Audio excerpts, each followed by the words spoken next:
Hey everyone, guess what? We're fucking here with Stavros from Motherless and the Atlas Moth. That's right. Uh, dude, it's always good chatting with you. It's always good seeing you. Thank you for Absolutely. taking time out to come fucking hang out and chat about Motherless and the new album. Yeah, absolutely, man. Always good to see you, dude. Yeah. It's a pleasure. Yeah, I was, of course, when I caught you in Indy with Royal Thunder, who are so fucking good. I love those cats. They're fucking And stupid. dude, in Oriska. Yeah, Holy killer. fuck. That tour was like just basically like let's collect all of our oldest friends and put them on the road with us. Like it was great. Like one of the last tours Atlas Month did before the pandemic was with Royal Thunder.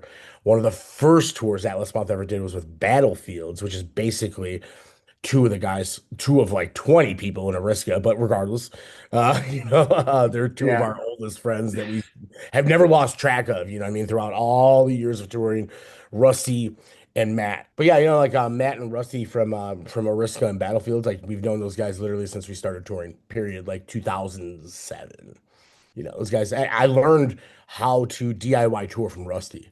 Oh, right on. Like literally when we were coming back, it was like we knew that they were on Prepare the Ground Fest, and Atlas was like, yo, let's just do it with our boys, like. And then we knew that we were doing a fest on Little Rock with CT from Wake.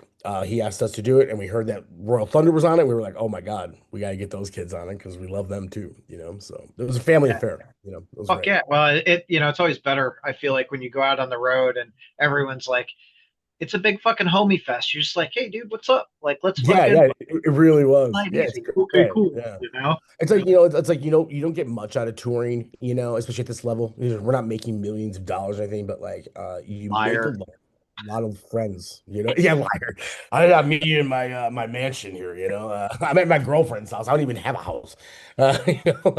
I'm like just, jumping around between my sister's house and my girlfriend's at this place. But yeah, like, you make these awesome connections, and friendships, and it's awesome.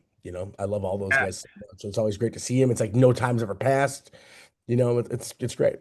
I feel like, that's something that probably isn't given as much like merit as should be. Like when you're out, especially, at these lower levels, you're out touring, when you go to these fucking towns, like some shows are going to be fucking packed. Some shows are going to be five people, Yeah. that aren't in the bands or the bartenders. Uh, Right, right, right.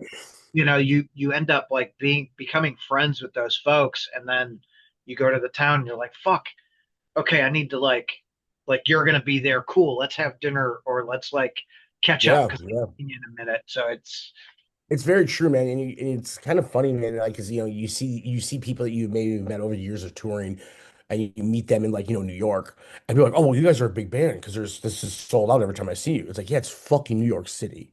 yeah, Or it's like, I have friends from Chicago, like, oh, well, you guys are a huge band. Every time you guys play here at home, it's packed. It's like, it's fucking Chicago, and I'm from here. It's like there's a billion people here. Like Tuesday night in fucking Oklahoma is Tuesday night in Oklahoma. You know what I mean? But then you do still meet that dude that was there.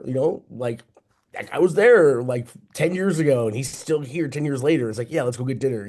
Let's talk on your podcast. Let's, right, let's yeah. have a beer. Like those are like the real relationships you make. And it's like, that's awesome. Like I kind of live for that shit, and it's like honestly something that during the lockdown, the pandemic, and not touring, and now getting back at it, it's something that I realize how much I've missed, like the connection with like friends of all natures, of all over the place, and it's awesome to kind of like get it all back again. I feel kind of like myself again, just within the last like 6 months, like it's That's it's cool as excellent. fuck. Yeah, Yeah, that's super cool. So I yeah. know Motherless wants to, get out and play. You have to play a Magbar Metal Monday here. A Monday. Yep. A Monday. It's kind of funny. I was just literally talking to you before we actually decided to get a recording here, where I just told him that my plan was to start right now just playing Fridays and Saturdays, and now he's trying to get me to play a fucking Monday. Uh, Mondays historically, once again, are one of those days that don't ever work, but I'm willing to do that. Absolutely. A Monday. Here Okay. it works. Maybe we Like, can talk about that after this interview. We'll figure it out. yeah, like Um, I'll tell you just real quick. It's yeah. it's a free show. So Okay. generally I mean, the room's like 85 or 100 people cap, Oh, but okay. I've seen I've seen 30 people there on Sure. average. You're looking at 40 to 60, and a Okay. good night, you're fucking packed. I have seen that place fucking like this. All So right. Okay. You know what? I mean, this is something that you can talk about too, and like in generalities though, like I've been trying to do that here in Chicago too. Like I want to do like one night a week that is a cheap night, yeah, because I think that like a lot of people, I mean, there's like local shows here going on that are like $15, $20. And I'm almost like, what are we doing? Like we're like, it's like we're eating ourselves. Like the scene is just dying. It's like, what do you guys expect out of people? You put a $20. I went to a show the other day. Now, granted, I am absolutely spoiled because now, granted, I've paid my fucking dues. So give me a goddamn break. I've thrown away my life over and over for this goddamn fucking shit. So fuck off. But I was on the list. But I also wasn't on the list initially. I actually had to have Gary, the Motherless drummer, who's plays in 20 bands. I was going to see him. I had to call him and be like, "Hey, dickhead, you didn't put me on the fucking list. Come get me." But they were trying to charge me $20 to get in. I'm like, I'm not paying $20. Like, I don't have it to spend on my random buddy's fucking show. I played the night before too. Like fuck off. Like, come and get me. But like you expect people to pay $20 for a show. And now t-shirts are $20. Even for the lowest level bands are 20 fucking dollars, yeah, and like I try to keep that shit as cheap as possible, and it's still $20. You get a three-color design, it's a nine, $10 t-shirt, like you're trying to make some goddamn money, so that's $20. And then now vinyls, a single vinyl, I mean shit, I was selling Atlas Moth vinyl on the tour that I saw you in Indianapolis. I was selling some of those for $15 because I've had them for 10 years. I yeah, found a stack of about 200 old single, like compilation vinyls that aren't really a full album in my closet when I moved back to the suburbs with my sister after I moved out of my apartment. That's one reason they were $15. Yeah, I mean, it's because I pressed them years and years ago, and it was on my own label. There was no overhead. It was all old stuff that we just didn't have. That was all on compilations or old EPs that were never on vinyl. Now records are 30 fucking dollars. yeah. You go to a So show, it's 30 fucking bucks for a vinyl, so you're 70 bucks you're at into 50 bucks. before you It's even get a 70 bucks in. drink. Didn't get a drink, didn't maybe pay for parking. You know what I mean? Like, I mean, oh, did you bring a date?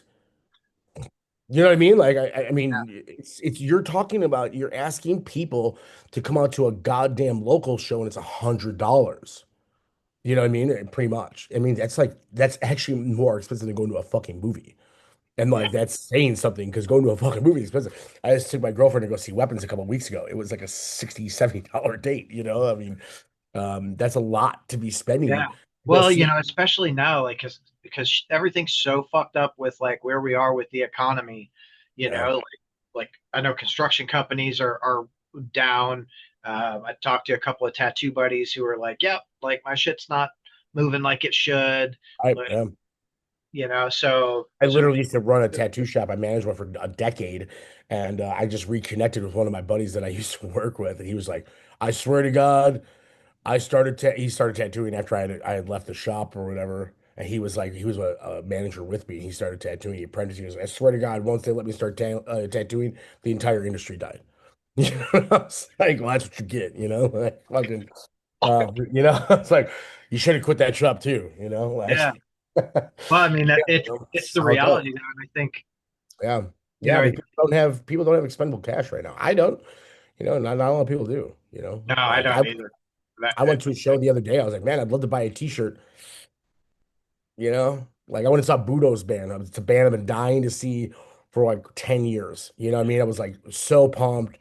I went there and I was like, that trucker hat's cool. It's $25.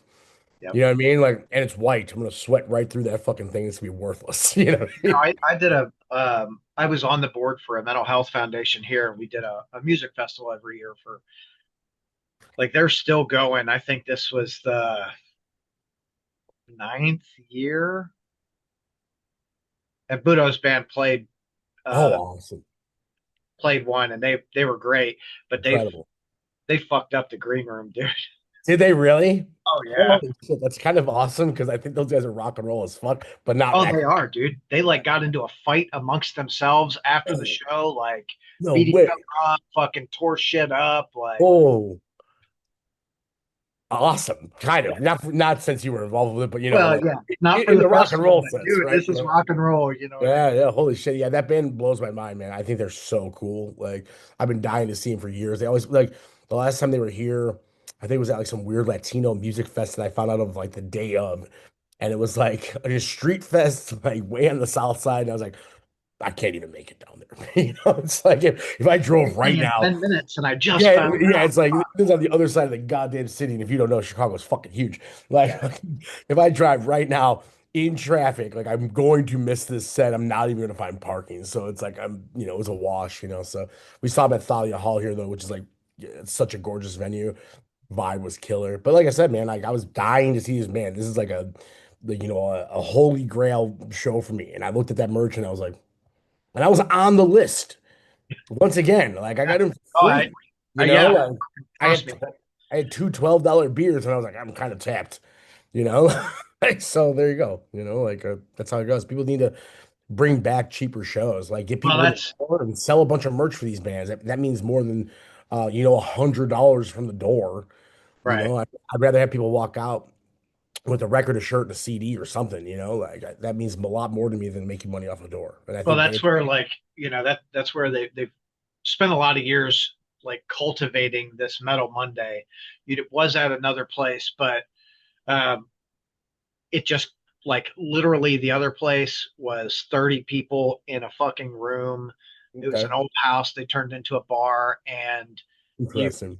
like it was what it was, but now it's at a bigger place, and the crowd is there's always a fucking crowd. They spend money. The bands get paid without there being a fucking door. So it's literally like it's a fucking win-win. And uh, all those fucking people that go like buy merch, like, oh, That's I'm getting awesome. getting a Hey, shirt. Like, sold. You know what I mean? Let me know. We'll figure that yeah. out for sure. So Coming soon to let's a Metal fucking Monday near you. Motherless. yes. Yeah, Yeah, I'll shoot you that contact when we fucking get cool. off here, so you've got it. Yeah, totally. Yeah, I'm booking furiously. If anyone's wondering, as far as Motherless shows go, it's going to be happening. We'll be heading out all over the fucking place. So it's Yeah, let's happening. make that shit fucking happen. So, do you feel safe? Do you When feel did that come out on the 8th? Is that the right? 12th? The 12th. The 12th. 12th. Okay. I was Last like, Friday. yes. Yeah, less than a week. Less than a week. So Yeah. I 5 days. recorded that record a year and a half ago. So like it's old as shit to me. We've already been writing a new record. So like we're trying to be Black Sabbath with this bitch and like put out a record every year. That's like literally what we're talking about. We're like, let's try to get this next one out on September 11th next year. So we'll see how it goes. Like, Yes. oh yeah, we'll see how it goes. But who knows? So who are you guys? I feel like it's on a label, but I don't recall. It's on Prosthetic, which is now owned by Monarch, Yep. MNRK. Yeah, so they they've been okay. I mean, I, it's I I'm gonna I'll plead the better fifth than on that they've one. been fucking terrible. Yeah, I'm gonna plead the fifth on it right now. All right, that's totally cool. I'll be diplomatic about it. They've posted our video. It's pretty cool of them. It's fine. Yeah, I think when those larger labels take over a smaller label, it's always a weird like transition period, like Yes, because they're yes, taking over that label's fucking roster, and like you don't have a relationship with those folks. right. So how That's the do we? thing too. Prosthetic was run by a guy who had it for a very long time, who I had a great relationship with. His name was EJ. A lot of people didn't have a good relationship with him. I did. No problems with EJ. I thought he was cool as fuck. Um, Kind of a pain in the ass, but I like that. You know what I mean? Like I always thought he was always good to me, and he was always, he's always pushing me, which I kind of like. Like you kind of need someone like that. And we also had Steve Joe, he was my A&R guy forever. I'll never forget when Atlas Moth, we put out our first record on Candlelight, and we were looking for a new record deal for Ache for the Distance. Profon Lore had told us when we were still on Candlelight, hey, he said, when Candlelight drops you, I'll gladly sign you. And I was like, whoa, I'm not getting dropped. Yes, yes, I did. And we got dropped the week before we were going to the studio to record and Eat for the Distance. I remember being like, you'll fucking regret this. And, they should. But Profound was there and he goes, yo, this is what I'll give you. And I'm like, hey, man, like, due diligence wise, this is my bandmates wanted me to talk to a couple other people. I know Steve, and I hit him up. He's at Century Media. And I remember Steve's like, well, this is what I can do for you. You talking to anybody else? I'm like, yeah, Profound Lore gave us an offer, and Steve was like, "Hang up the fucking phone, man. Like, you want to go with that? Like you want to go with that? Go, go, go, go. So Steve, I always say, is one of the very few people in the music industry I fucking trust wholly. So Well, um, dude, it's so fucking rare for someone that likes and wants a band to come with them to be like, hey, listen, I love you, I want you, but that is a better situation for you. yeah, So when you find that, especially in I think any part of like entertainment or fucking media or any public facing thing, everyone is so worried about like, how do I look? I want everything because I right, want everyone to love me. Like, right. no, fuck Right. that. Like Yeah, no, I mean, I'll follow Steve Joe to the end of the earth. I've already told him that. I've already been like, Steve, I'll let you know. Like yeah, wherever you go, I'll be there, So like he's one of my mans. So it's kind of hard, and I do kind of give prosthetic current roster, like or current regime, if you will. I'll give him a little bit of a, I'll give him a little bit of, let's see how it goes. Like we're also like I think the first release. So, it could get better, But I mean, it's kind of hard when you have someone like Steve, who was always so fucking fantastic. yeah. And that crew over there, man, they were great to us. So, no complaints yet. I know that we're a small fish in a really big pond. Like they have some really big, really cheesy metal on that roster. They got Monarch Heavy is pretty bad. I'll be the first to say it. I don't give a fuck. I don't pull punches, man. I don't give a fuck. nah. You're it's like I don't give a shit. I Well, don't. like they're not gonna put me on tour with some of their bands. I don't give a shit. You know what I mean? That's whatever. I don't know. Like, do you want to be on tour with some of their bands? Hell to the fuck no, man. You know what I mean? Like You I know, think they've got some good bands, but it's almost like any fucking label. There are some good and some ones you look at and you go, man, what the fuck were you thinking? Like, yeah, there's some pretty rough ones on the Monarch Heavy side that I was kind of like you kind of I'll be honest with you, like this isn't like back in the I've come from the days of people opening up a relapse record. You're in the age range here. Open up a relapse record and there's that catalog. You know what I mean? In there, and you slide out that catalog and you're like, well, here are all my new favorite bands, right? And now I got to circle off each one of these so I know which ones to order, which ones I have, and like you're going through there and be like, well, if they're on Relapse Records, I gotta love it. It's gonna be fucking awesome. And like, it's Century Media, same thing, or like all those bands, all those labels in the late '90s, early 2000s, they had those catalogs in their CDs. It was like all it was like, oh yeah, I got to hear all these bands, and that's how I found out about Soylent Green, how I found out about I Hate God, how I found out about fucking all the shit that I fucking love, Crowbar, fucking everything. I fucking love I Hate God so much, dude. God, me too. There's a big influence on Motherless, obviously. Like, You can so I just actually just fucking went and saw those dudes at Black Circle, and then I went to St. Louis and saw them too.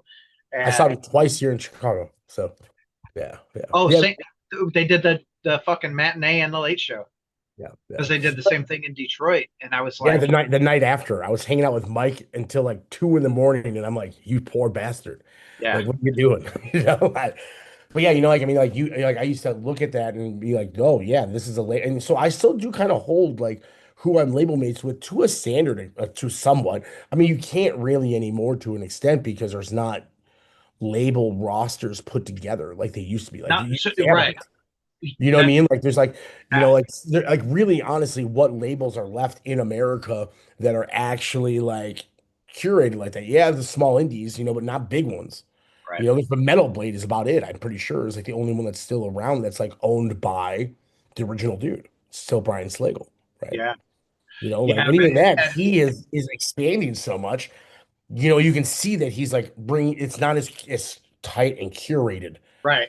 bunch was, you know what I mean? So it's not like it used to be. You gotta go to the indies to do that. So and that's cool too though, man. Like I like that. I mean, I like looking at something like the Flensner or Profound Lore or stuff like that and like seeing these or Gilead Media was great for a long time. I know that they're ending, I think. But yeah, you know, you go on there and you're like, hey man, this guy's got good taste. I like this guy's taste in music, and I want to hear all these bands on that label. I think Well, that's that's cool. so, I know you and I chatted at the indie show a little bit about it. So my partner and I are we're actually working on doing the same thing. We want people Right. to go, oh, fucking Third House. I Right. love what they do. Like, are you gonna like everything? No, but we do think you're gonna like the vast majority of what is going out. Right. It's like you put together, it's like this is like a taste of what I'm into. And like if you like what I like, then here you go, you know, and I think Yeah. that's pretty cool. And like, you know, like I remember, you know, buying Roadrunners shit like left and right, and then buying Nickelback's first record and be like, What? what happened? You know what I mean? And that was actually, now that I think back about it, that was a pretty sharp turn into fucking bullshit for that label. You know what I mean? So, Well, yeah. it's like when they change. I feel like these labels get to a certain level and then they're changing fucking regimes, and it goes from, hey, we love this music, let's put it out, to how can we make money? Yeah, yeah. Well, and you know, you can't really, you know, especially at that point too, you know, that was balls deep in Napster. There was all that kind of stuff too. You can't really blame some of these guys because, like, obviously there was a whole, you know, like there was a thing where people were trying to stay afloat.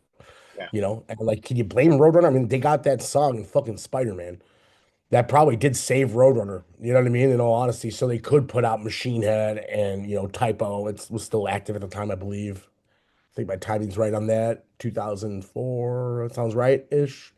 Pretty Yeah, sure. that's We'll that's go with probably yeah. right at the end. Yeah. Yeah, yeah, you know, I mean, like I said, I mean, they still had legit acts up to the end, you know, and now Roadrunner's still a thing. I mean, they got bought by Def Jam. I think they got Def Heaven, right? So that's cool. Yeah, which is fucking Death Heaven jams, dude. Yeah, yeah, absolutely. Those are old friends of mine too, you know. I mean, like I love seeing those dudes. I'm so proud of them, like what they've done. They've fucking done great, you know. I think that's the coolest fucking thing, dude, is like watching bands like actually grow and do something like, Absolutely. you know, locally. Fucking the big one for us is like Knocked Loose. You Oh, know, cool. Yeah, yeah, yeah. those dudes fucking, they're like damn near top of the fucking world now. Yeah, no, man, those guys are fucking. They're playing Riot Fest, you know. I think they played Lollapalooza last year or some shit. Yeah, Maybe. they're fucking. I mean, they just did the fucking tour last year. They were out with Slipknot as direct support. They're fucking with Metallica Gojira next year. They're at Fucking nuts. Louder Than Life. I think maybe they're playing at, what is it, like 6 or 7 o'clock in the evening at Louder Than Life on Sunday. Yeah, Like, I'm that's pretty sure fucking, they're headlining a stage at Riot Fest. yeah. That's huge, man. I mean, like, if you don't know, Riot Fest is fucking like 6 stages here, you know, and it's fucking 80,000 people or something. It's fucking huge. It's a big ass fucking festival. So Dude, they think they're gonna push fucking 300,000 into fucking Louder Than Life this weekend. What the amazing. fuck? That's fucking nuts, man. I think it's fucking crazy. It's good. And like, you know what? Like, I know a lot of people in the music scene are haters and shit. Like, dude, I'm not a hater. Any band that can get the bag, you know, go for it, dude. You know, like good for them. You know? 100%, dude. Like Especially I like said, like I have friends out there, you know, like Def Heaven are my boys. you Love putting those your guys. fucking all into it, dude. Like, Yeah, go. man. I Yeah, go want for the bands it. that I like to fucking make money so they Yeah. keep making fucking music. You Yeah, know I'm what I not really sure if I care to be at a level of like, you know, like Metallica or anything that large. I don't really know if I want to be under that kind of a microscope. You know what I mean? But I would love to be blue collar enough to just be able to tour all the time. That's the mean? goal. You know what I mean? Like, and I'm going to keep pushing it. You know, I've tasted it a little bit, so like I know that there's possibility. So here I am, Yeah. not giving it up, you know. I Fuck probably yeah. can't really at this point. It's kind of like one of those things. So let me ask you this, because I'm like so back and forth, not even really back and forth. Sorry, I had to pull up my fucking list of songs Oh, okay. from Motherless. What song on Do You Feel Safe do you like more than the others? You know what? Like, it's kind of hard because like this record's really personal, like both lyrically and like just in general, like writing it, it was like such a, you know, I started the Atlas Moth when I was like 23. I Yeah, now you're old. started, yeah, I started this band when I was 39. So like between 23 and 39, the only guys I played with were the Atlas Moth. And I put my entire life into that. And you know, like I always say this, you know, the Atlas Moth's still a band, so everyone chill out. I get so many people asking about that. Everyone fucking relax. And a Uh, great fucking band at that. Thank you. I'm not, it's not going anywhere at this point. It's just like, let's make it worthwhile when we do stuff. You know what I mean? And there will be a new record. But anyway, fuck with Motherless. It's like, it was like, dude, like you sit there and you fucking, it was, it was hard, but it was also like the easiest because it was like something fresh and it was like a new drummer and a new fucking guitar player. It was still Alex, bass player. Obviously, he's been like my ride or die for years now. And but it was different, and so like I have like a lot of like odd connections to every song. It almost feels like every one of them are my baby. But I will say that the new Romance, I feel, is probably one of the most complete songs I think I've ever written. I think it's like from start to finish, it's just like this is a fucking song. Like it's like a almost in my eyes uh like a lesson in songwriting. It's like there's everything in that song. I think it's like perfectly put together. I think it's paced great.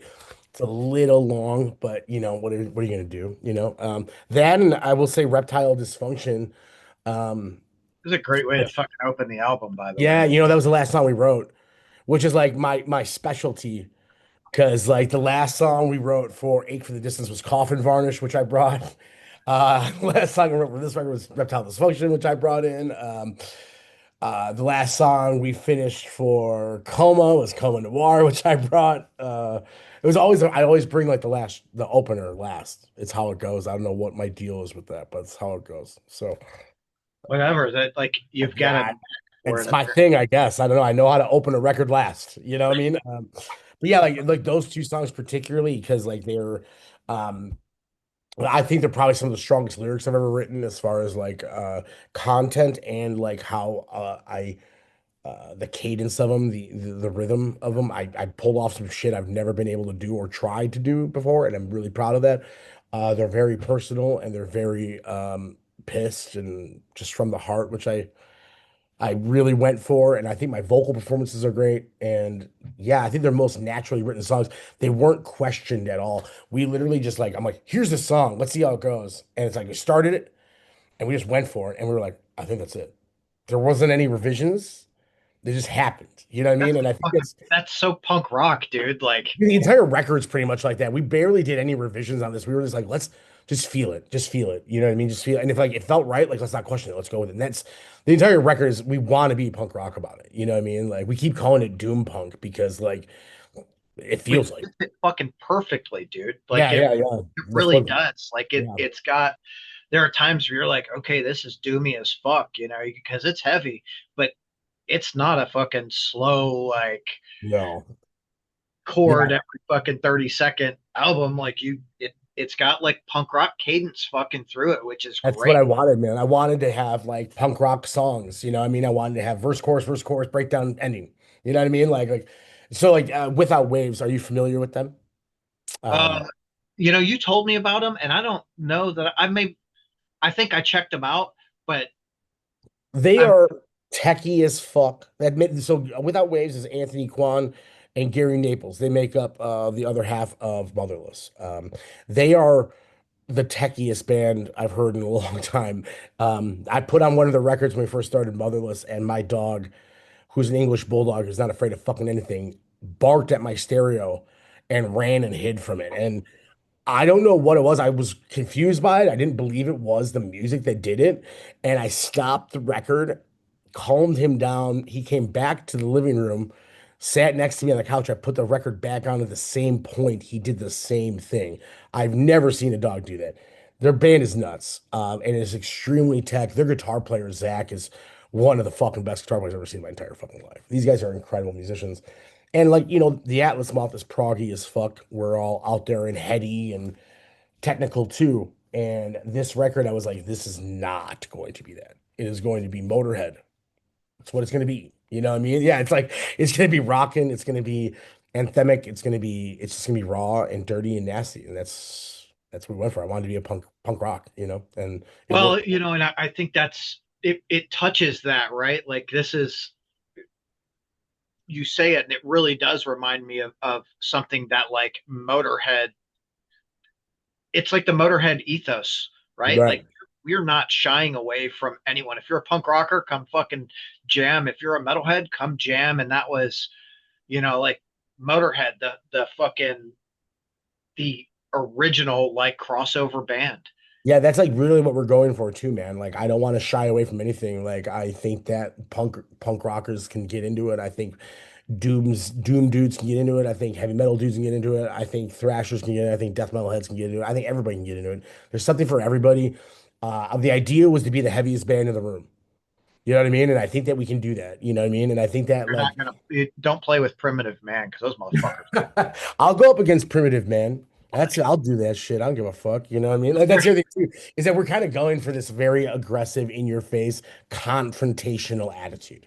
You know what I Right. mean? Like I'm going for that. And like I feel like I'm like almost taking on like a pro wrestling gimmick where I'm being confrontational and like Dude, I'm challenging it. You know what I if mean? you don't have a fucking wrestling outfit and even fucking luchador mask and fucking Hey man, I like have a collection of luchador masks. Don't test me. You know what I mean? I'm Like, just saying, I, like, could you I'm fucking really going imagine for you like come that out like very fucking Motorhead, but everyone's dressed like a fucking like a Mexican wrestler, like new yeah. different masks and shit. I'm into it. We there's a band in town that kind of has a gimmick that does something like that, sort of. So I can't really rip it off, but like I said, the confrontational aggressiveness, like fuck you attitude, is something that like we put across fully. And like I'm really leaning into because Atlas Moth isn't that, and that is a part of my personality.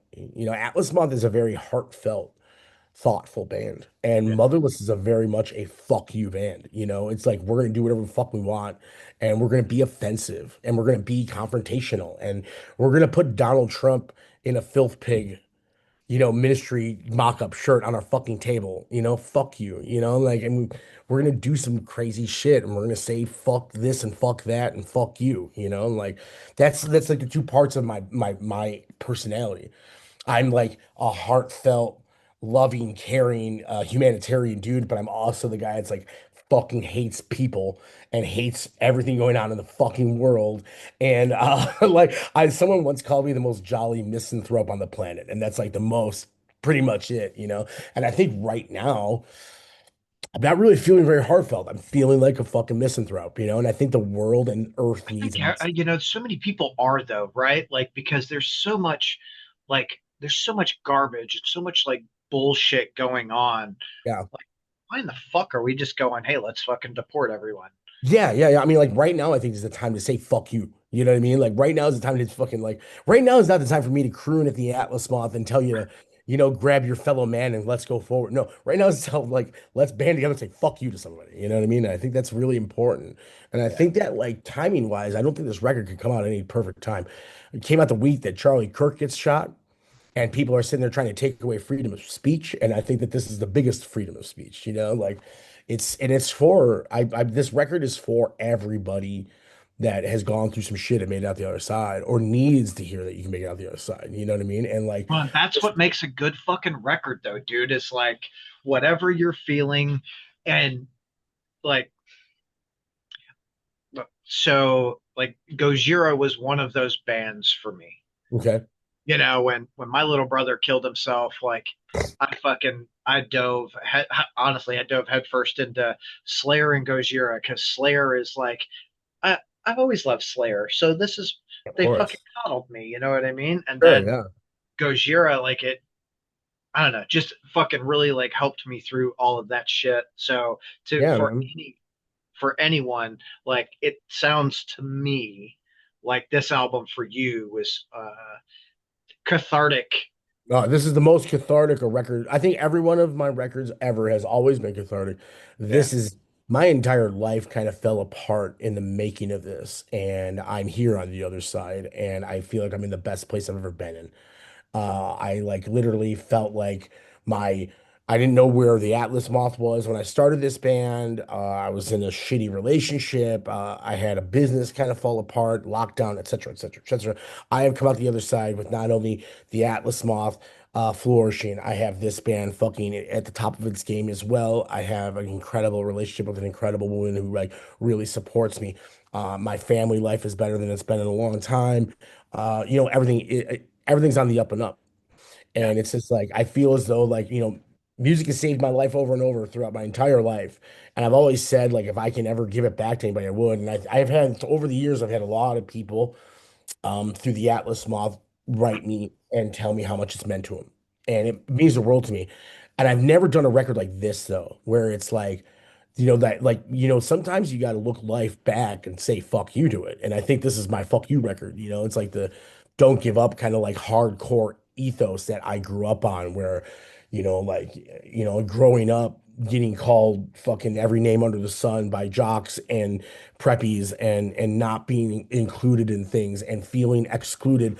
You needed that kind of like tough guy fuck you attitude back, like you got bullied, like this is Well, the that's what, like that's what connected a lot of us, dude. We of we course. were the fucking weirdos, Yeah. I mean, I could I mean, like any I always say, like for excuse my terminology, okay, but I always say I was punk rock when it was called faggot. And that's what I was. When I was growing up, it was I had long hair and it was like, hey, you're a faggot. And it's like, fuck you. You know Yep, what I mean? Yeah, maybe I am. Let me suck your dick, like that's what you got to deal with sometimes, and like all those kids out there that are getting called names, like I'm here for you, fuck those people, like put this record on, it's for you, like, and yeah. that's how I feel Be about it, be who you're gonna be in spite of what everyone else fucking thinks, Yeah, because fuck everybody, dude. Like the it's world your is life, man. Like, you dude, know, the world is too fucking hard, especially today. I think today is especially so today. fucked up for kids. Like It's awful, man. I they thought it get was awful for me, and now it's 10 times worse. oh yeah, It's because we're they not get gonna a get better. reprieve. Like when we were kids, you went to school and you had your school shit, and then you went home and it was totally you didn't deal with the school shit at all. Exactly. Yeah. And now it's like you never get away from it because there's social media and cell phones and all this shit. It's always in your face and you can't get away from anything, man. So like maybe music is one way to do it still. So, It is.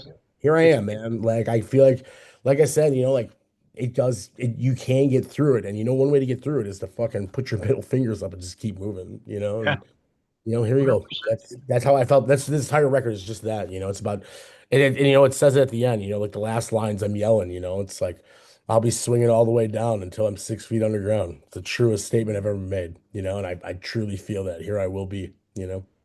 Hell yeah. It is a Yeah. great fucking album. Thank you, man. Damn it. I feel very. I wrote it, man, and I wasn't sure what to think about it.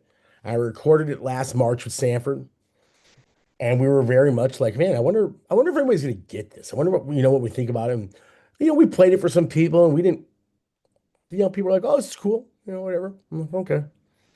And now it's come out. It's been like the the response is incredible, And we were like, oh, everyone does get it, Like there's been Yeah, a few reviews that we've been like, oh wow, that guy got it, Like and now it's like, oh okay. Now, and like I said, like I've told my girlfriend this the other day. I've released a lot of Atlas Moth records, and I've always felt that each one got stronger and stronger and stronger. But I've never felt that they were necessarily at right time, right place. I cannot imagine a better time to have released this record. I think that this is maybe the most perfect timing I've ever had releasing a record. Like, yeah. I mean, with that fucking attitude, it absolutely is. I think everyone's fucking up in arms right now, and exactly. Yeah, you know, yeah. you gotta fucking you gotta put what's authentic to you fucking out there. And I think, of course, I, that's I'm fucking pissed. I'm oh yeah, pissed off at the world. You know what I mean? Like, and I was pissed off 2 years ago too. I was pissed off last year, and I'm even more pissed off today. So you know what? Like, let's just be pissed. And like I said, we're already rolling into a second record because we did this so long ago that it's like, nah, man, let's just keep it going. Like I'm still angry. Let's just channel this into something positive. Like, yeah, and like, is it gonna stop? We were talking about last night we jammed, we wrote a song and we were like, let's start working on some covers. Like, let's do some like Arco punk covers, let's go and let's do some exploited stuff. Let's do some Dead Kennedys, like let's do something that's like political and fuck you, yeah. like just because it seems right, like so, we got a lot of stuff planned, it should be kind of fun. We really want to push an envelope, I think. So Do it, do it. I fucking dare you, man. yeah, like go ahead, dare me. I'm Dare here me to for have a good time. I'm here for it. You know what I I'm mean? gonna be at the fucking show. Like, I don't give a fuck. Yeah, You know, yeah. I think. that's one of the things that connected me to like the Atlas Moth was that I felt like the music overall was just completely authentic, and it connected me to it. So like Motherless, when this fucking came out, like I told you, after fucking Liz and Dave sent the fucking album, I was like, okay, I have time set aside tomorrow so I can sit down and fucking listen to it. And I did. I listened And to you it only through. needed 33 minutes. You know, I No, think that's the coolest part about I it. You know what I mean? Like, needed 2.5 hours because I listened through it fucking 4 times. No shit. no, it is. Like I I do listened. think it's an addictive record. It does kind of get in your head a little bit, which is cool too. You know, like, Well, but the way it flows, like from the end of the record to the beginning of the record, it doesn't feel like the record stops and restarts. It's continuous, that's which it that. Yeah, it's by design too. You know, right? Like that was the idea. We wanted to feel like you were just kind of be in a loop of it. You know what I mean? Like it's like an endless loop of hate. You know, like. all that fucking angst gonna fucking crush the shit, But My that's anger doesn't end. I wake up in the morning, I'm pissed. I go to bed pissed. You know what I mean? Like it's how it's been lately. It's frustrating as hell, but this is the world I live in. You know, like so yeah. if I have to be like this, everyone else should be too. So here you go.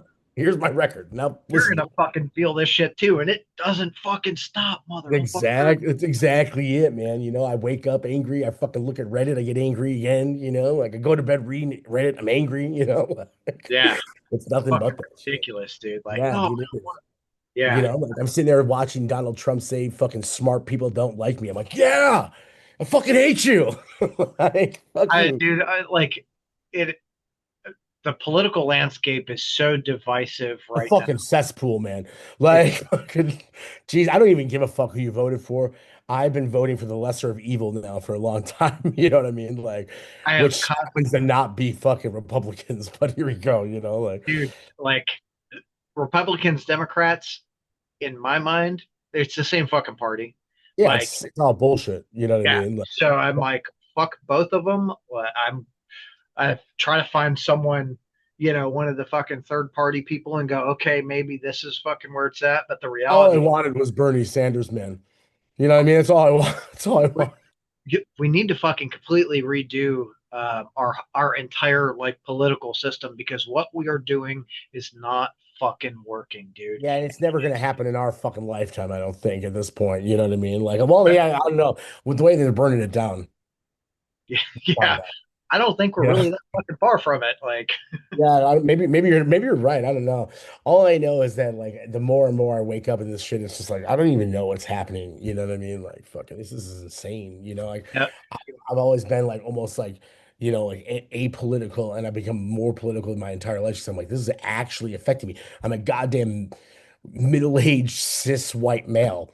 Nothing's supposed to affect me. You know what I mean? Like I'm supposed to be the safe one here. You know I what I should mean? have the easy bucket. Yeah, I Yeah, and know. I always even being that I've always had friends of all genders, sexual identities, races, creeds, everything. You know what I mean? Like I grew up in a very diverse part of Chicago that had everything, and I've always felt for my friends because I've had friends of all kinds. I've never, so when my friends were political, I was always like, man, like I grew up with very close Palestinian friends, literally. So like I always had that kind of in me, and.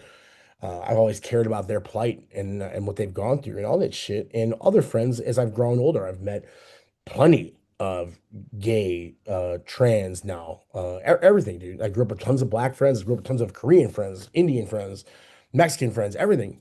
So I've always kind of had it in me. But like, truthfully, it's never affected me because I've just been the white kid.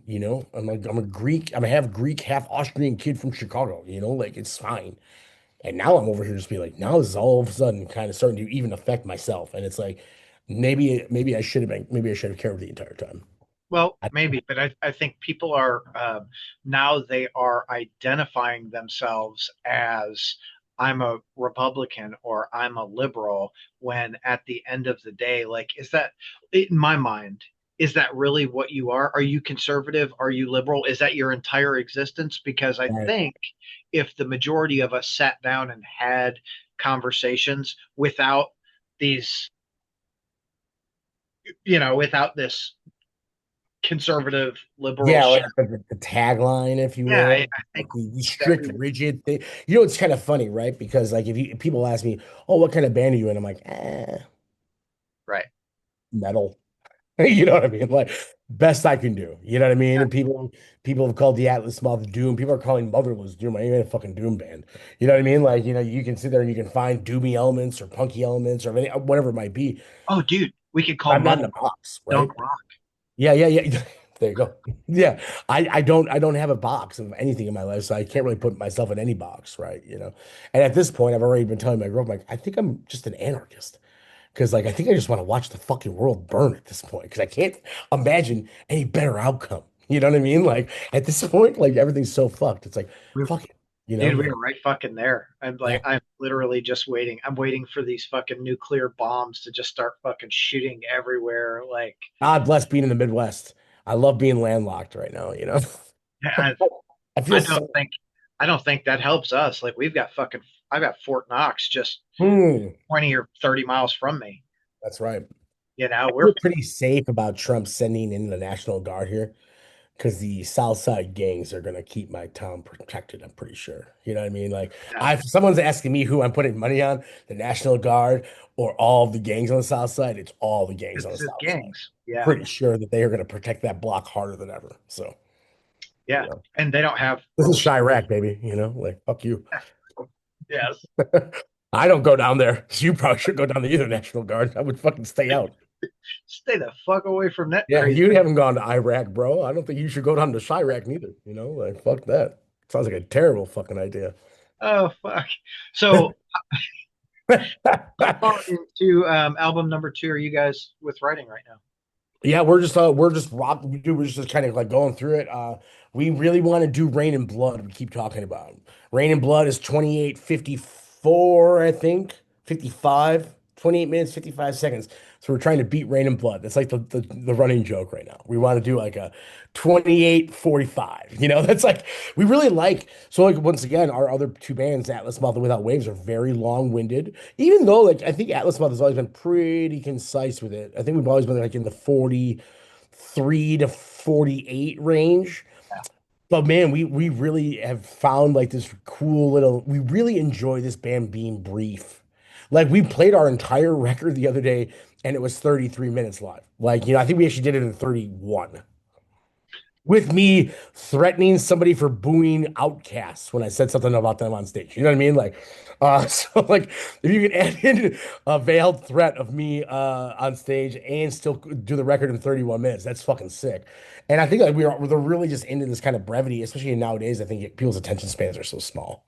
And we really are enjoying this being our Motorhead. Literally, is what we've said. This is our other bands are Hawkwind. This is Motorhead, right? So, Well, we're and it's cool. I am a fan of both longer records and shorter records because I me too. think they all have their time and space. Absolutely. I mean, like my favorite records growing up was "And Justice for All," the most long-winded Metallica record you could possibly imagine.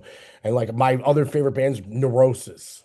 Yeah, You know what I mean? Like, but no, but dude, like also Neurosis is a band that I enjoy the hardcore early stuff and the doom post-metal shit. But I also grew up. There's a point, in that like late '90s where metal was cheese dick as fuck, most of it. You know what I mean? It was all that Euro stuff was coming out, and I remember like everyone was having like everything was like theatrical and Iced Earth and Nightwish and all that stuff. And like I didn't really care for the black metal stuff like that I was hearing at the time because it was more the produced black metal. I didn't have access to the Dark Thrones and stuff like that. I didn't find out about that until a little bit later.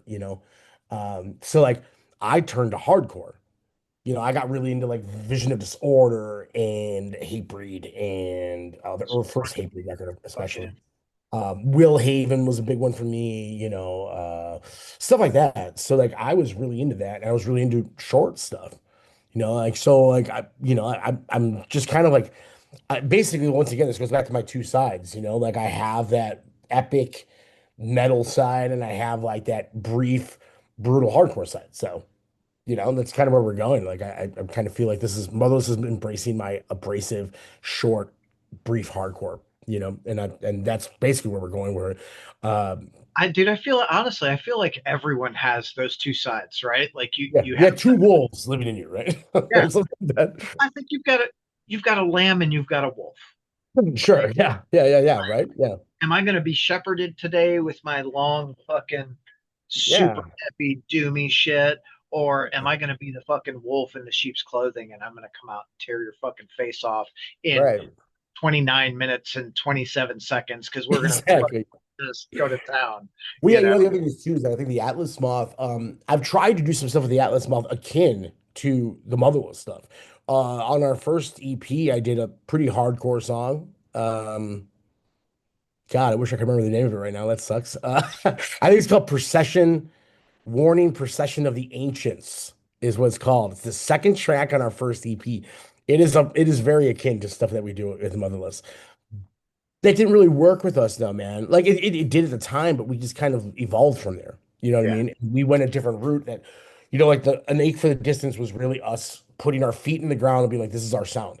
Yeah. And fast, D beat, fucking hard, yeah, Motorheady and like thrashy shit didn't work for us really. So, like it's not what we really excelled at as a group. You know what I mean? And I don't force things. That's never a good option. So Well, no, Motherless, especially, dude, because the magic that the four or five or three or however many members are in that band at that time, the magic that they fucking create and are able to put on an album. If you're forcing something, like there's there's not magic.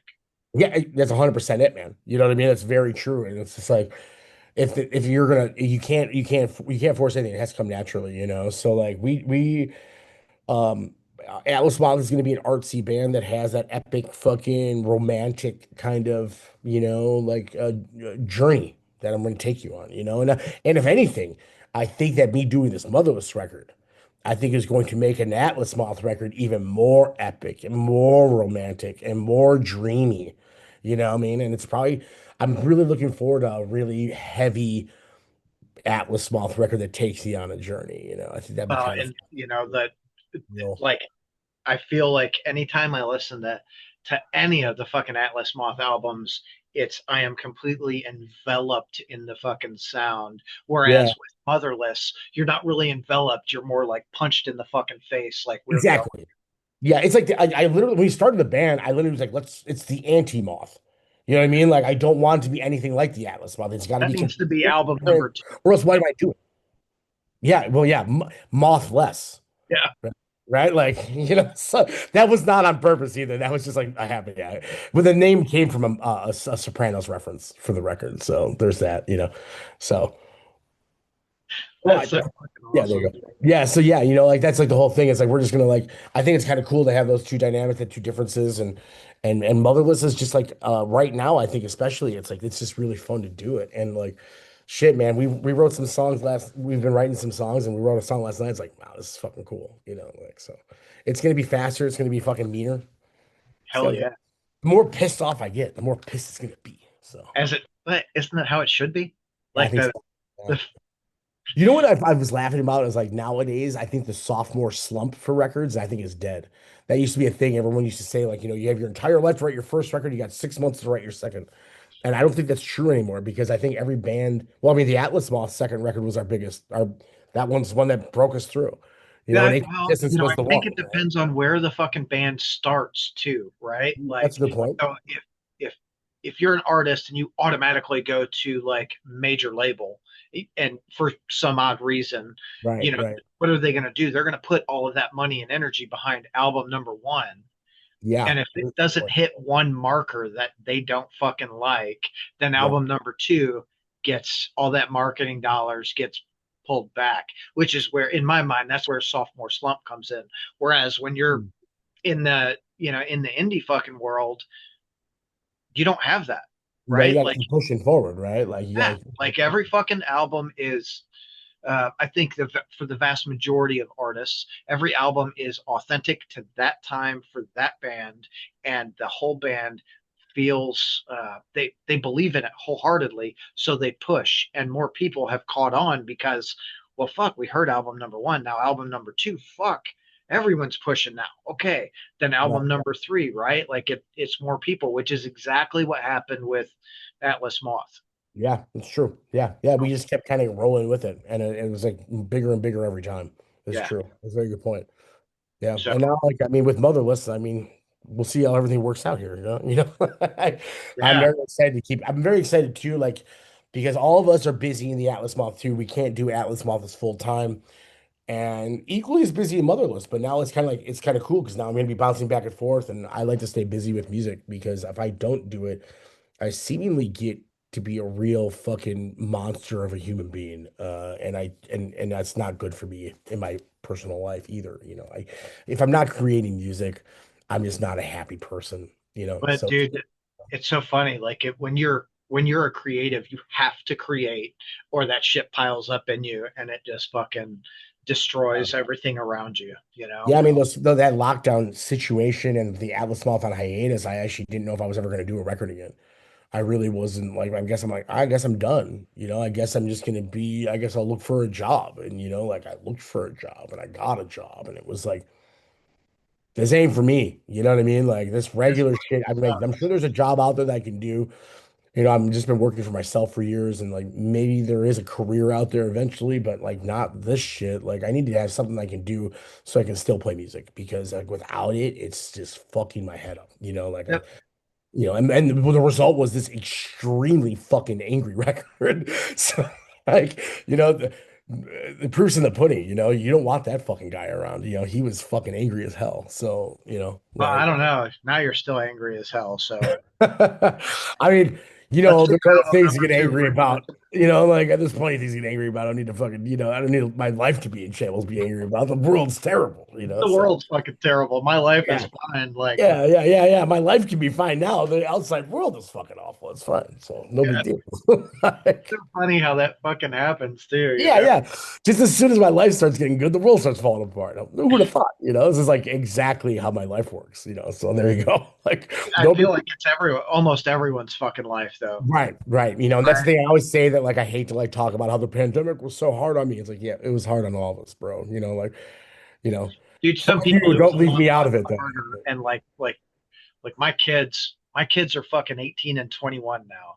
So from God, the end of my oldest, from my son's fucking, or the I guess the middle of his junior year all the way through his senior year, he didn't go to fucking school. She's see, this is what I've been talking about too, man. I feel like a lot of music scenes have suffered because of this. Because there's these kids that turned, they were like say 16 or so, and they turned like 17 or in that time frame of lockdown. So, or or they were 20 and they turned 21 during it. And now they have no frame of reference of wanting to go out. Yep. Or like they didn't have, they just sat at home. So like I feel like there's like this whole new crop of kids that were just now maybe starting to get the tip of the iceberg of that were like us or like even generations after us that were like chomping at the bit to be like, oh, I can't wait till I'm 18. Oh, I can't wait till I'm 21. You know what I mean? Like, I think there's an entire generation there that didn't have that. Yeah, there was Feel. no social construct to really help like push that, right? And those kids are also like, my son literally last week or the week before finally got his license. He's fucking 21. Yeah, see what I'm saying? He's like, why would I need it? Who cares? Yeah, I like being at home. I'm at Because home. that's what I grew up doing. Nothing wrong with that. But you know what I mean? Like at the same time, like it's weird because it's unprecedented in our lifetime. Obviously, this has Well, happened and before, but like what is that going to do to them like long term? Because I wonder. Yeah, I wonder. Yeah. I can tell you that prior to lockdown, he would go to concerts with us and go out to eat. Everything was cool. Lockdown happened, and it wasn't the lockdown itself. Like at one point, we had COVID run through the house, Mhm. and it did something in his fucking brain, and his anxiety just completely fucking ramped up. And I'm like, dude, you want to go out to eat? Like, nope, nope. Like, Wow. Okay. You know what I mean? I'll be honest with you. I've been a I mean, you've hung out with me. Like I'm a social butterfly. I never shut the fuck up. That's why we've been on podcast for over an hour. You know what I mean? Like I can talk forever, and I would, there was a point where I remember people be like, "Oh, you're at every single show that goes through this town." It's like, well, yeah, it's my fucking town. live here, I go out, you know. And now for a long time, you know, like just recently within the last 2 years, people are like, holy shit, I haven't seen you in years. You know, it's like I almost think that like I used lockdown as a crutch to kind of like pull back, you know, and then I started getting pretty serious social anxiety Yeah. going out. And it wasn't because I was afraid of getting sick. It was just that like I had pulled back so hard that I just didn't want to be out anymore. You know what I mean? And then honestly, like between like doing drugs and drinking, I had kind of become a little bit of a hermit. And I didn't want to be out in the world anymore. And I actually wound up starting to microdose mushrooms. And yeah, and it like changed my fucking life, man. It like kind of like it's like nature's Xanax.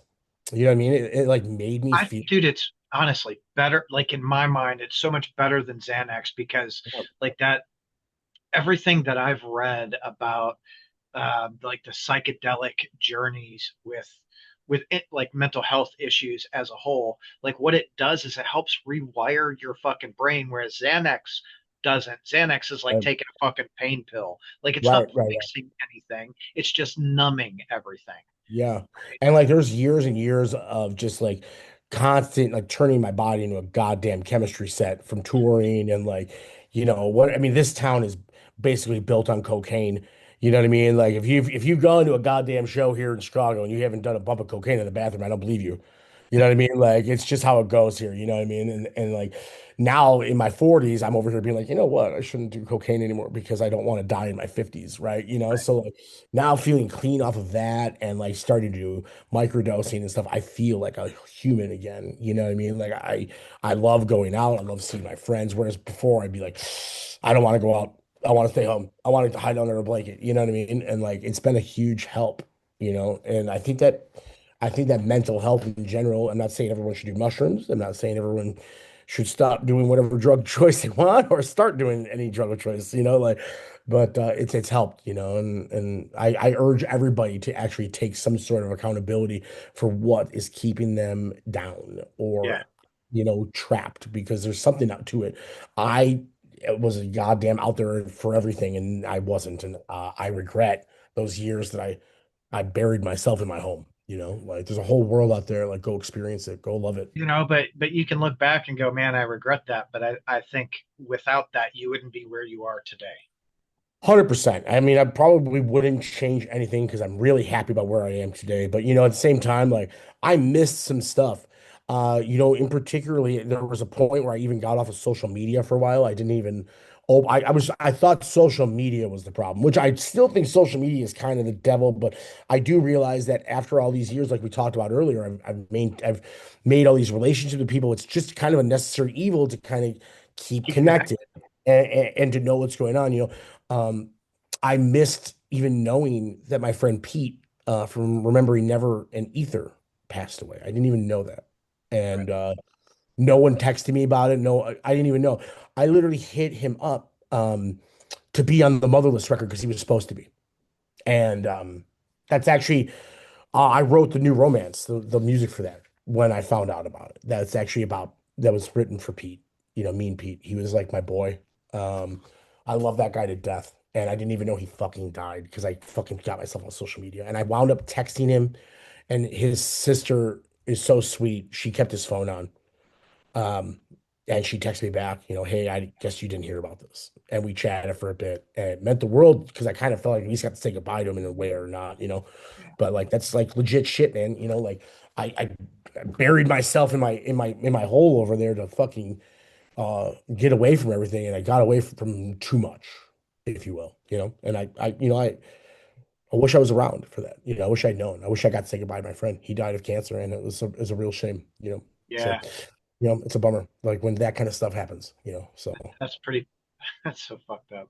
it is, man. It Like, really fucked me up, you know. dude, there's so much cancer right now. Yeah, I mean, I lost both my parents to cancer too, you know. Like so, you know, like that's a real thing, man. You know, and I'm So, over here just fucking, you know, I'm uh, starting to, you know, think about quitting smoking. I've got like my doctor got my prescription for, you know, everything to get on it, and I'm just like kind of like, you know, but like I, it's in my card. It's on my to-do list. You know, I'm just I trying to get the courage to do it, you know. Here's my last month.